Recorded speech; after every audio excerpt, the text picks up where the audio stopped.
North Korean military forces have not been observed in certain areas of the Kursk region for approximately 3 weeks, according to Colonel Alexander Kindratenko, spokesperson for Ukraine's Special Operations Forces.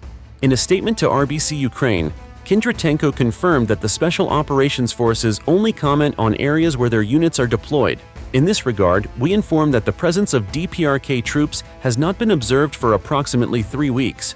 It is likely that, having suffered significant losses, they were forced to withdraw, he stated. When asked for further clarification, Kindratenko specified that North Korean soldiers had not been seen in the directions within the Kursk region where Ukrainian Special Operations Forces are active. This follows earlier reports indicating that some North Korean units have been pulled back from the front lines due to heavy casualties. According to Mikhailo Podolyak, an advisor to the Ukrainian president, approximately 12,000 North Korean soldiers have been sent to Russia. Ukrainian officials and Western intelligence reports estimate that around 4,000 of these troops have been killed or injured. The New York Times also reported that North Korean soldiers were withdrawn from the Kursk region, citing Ukrainian and U.S. officials. North Korean troops, who were deployed alongside Russian forces against Ukraine, were reportedly pulled back from the front lines after suffering severe losses. The North Korean forces had been reinforcing Russian units, attempting to counter a Ukrainian offensive inside Russia's borders. However, they have not been observed at the front for about 2 weeks, according to journalists.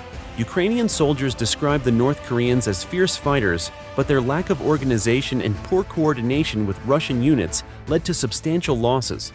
Advancing with limited armored support, the North Korean troops rarely pause to regroup or retreat, making them vulnerable in battle. U.S. officials told the New York Times that while North Korean forces have been withdrawn, the situation remains fluid.